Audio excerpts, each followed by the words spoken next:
गुरु प्यारी सात संगत जी, प्यार से कहना धन्यंकार जी। आज का टॉपिक रब राजी तो सब राजी।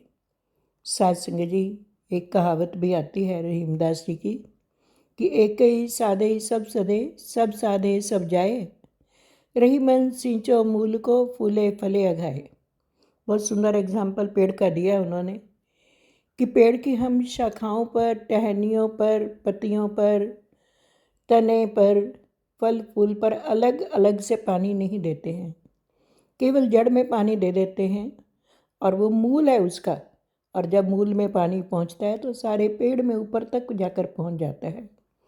इसी प्रकार जब हम इस संसार के रचयिता परमात्मा निरंकार सदगुरु की शरण में जाते हैं, उनको राजी कर लेते हैं, तो वो कितनी खुशियाँ दे देते हैं, सारे जीवन को सफल कर देते हैं, दुनिया को पीछे लगा देते हैं। कहते हैं इनकी कृपा हो जाए तो दुनिया पीछे लग सकती है।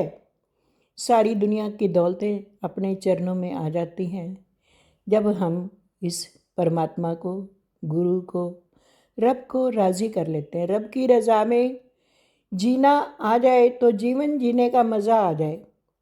साथ संगत जी, एक गीत में हम बोल तो देते हैं, सारे जहां के मालिक तेरा ही आसरा है, राजी है हम उसी में जिसमें तेरी रजा है। कह तो देते हैं लेकिन करते अपनी मन मर्जी हैं। मैं वो बन जाऊं जो तेरी मर्जी है। और परमात्मा ने तो इतना भी कहा, एक बच्चा खड़ा हुआ है, उस पूछ रहा है मेरे सुखों का कारण बताइए। तो परमात्मा कहते हैं तो अपनी मर्जी करता है तो मेरे से क्या पूछता है। कहने लगा नहीं, मैं आपकी मर्जी से चलूँगा। कहने लगे अगर तू कर काम वही जो मैं चाहता हूँ। सात संगत जी, बहुत सुंदर जवाब दिया कि तू करता वही है जो तू चाहता है, लेकिन होता वही है जो मैं चाहता हूँ। तू कर काम वही जो मैं चाहता हूँ, फिर होगा वही जो तू चाहता है। तेरी मर्जी को मैं अपनी मर्जी बना लूँगा। परमात्मा इतने दयालु हैं, लेकिन तू मेरी मर्जी के अनुसार कर।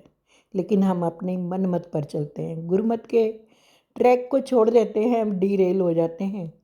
और फिर जब डीरेल होती है गाड़ी तो पटरी से तो किस प्रकार गिरती है, कितने लाखों करोड़ों का नुकसान करती है, जान का, माल का। इसी प्रकार हम भी जब इसकी रज़ा में राज़ी होकर इसकी मर्ज़ी के अनुसार चलते हैं तो जीवन सफल हो जाता है। महात्मा यही समझाते हैं कि इसकी मर्ज़ी को अपनी मर्ज़ी मान लो, ये कभी हमारा बुरा नहीं करेगा।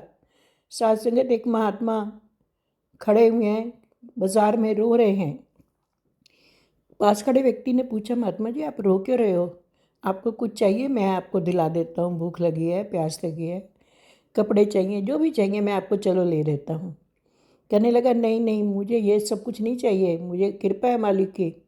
मैं फिर क्यों रो रहा है? तो इसलिए रो रहा हूँ कि रब कहता है कि मैं बंदों से सुलह करना चाहता हूँ, मैं बंदों की सुलह परमात्मा से करवा दूँगा। मैंने रब को राज़ी कर लिया लेकिन ये चलते ही नहीं है। मैं इसलिए रो रहा हूँ कि कितने कर्महीन हैं, भाग्यहीन हैं, जो परमात्मा इनको माफ़ करना चाहता है लेकिन ये परमात्मा के पास जाना नहीं चाहते हैं।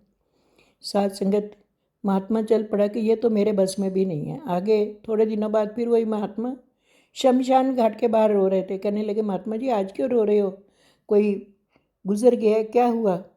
कहने लगे यहाँ पर जो डेड बॉडीज़ हैं वो बाहर निकल निकल के आ रही हैं, शमशान घाट में कब्रों से बाहर निकल रही हैं और कह रही हैं कि हमारे को रब से सुलह करवा दो, पर अब रब नहीं मानता। मैं इसलिए रो रहा हूँ कि जब वक्त था तो इन्होंने रब को राज़ी नहीं किया और अब रब राज़ी नहीं हो रहा। हम भी पूरा जीवन भर अपनी मर्ज़ी करते हैं, मन मत के अनुसार चलते हैं, गुरमत के ट्रैक को छोड़ देते हैं। और जब ऐसा करते हैं तो औंधे मुंह गिरते हैं, कितना नुकसान होता है। ये जीवन की बाजी को हार जाते हैं। इस जीवन की बाजी को जीतना है। संतों महात्माओं के जो वचन आते हैं वो परमात्मा से मुलाकात करवा रहे हैं, परमात्मा के दर्शन करवा रहे हैं। आओ रब दे दर्शन कर लो, संदेशा है इंसानां नूं। तो संदेशा तो दिया जा रहा है कि मेरे जैसे इंसानों को, हैवानों को ये इंसान बना रहे हैं, लेकिन हम उस वक्त जागते हैं जब हमारे पैर कब्र में होते हैं, हम जा रहे होते हैं, तो उस वक़्त कैसे हम परमात्मा को राज़ी कर सकते हैं। परमात्मा को रिझाना है तो इसके बंदों को रिझाना पड़ेगा, इसके बंदों के साथ प्यार करना पड़ेगा। साध संगत जी, क्योंकि गुरु ब्रह्मा गुरु विष्णु गुरु देवो महेश्वरा, गुरु साक्षात पार ब्रह्म तस्मै श्री गुरुवे नमः। कहते हैं कबीरा ते नर अंध हैं जो गुरु को समझें, और रब रूठे जग ठौर है, गुरु रूठे नहीं ठौर। तो हम गुरु को रिझा लें, गुरु को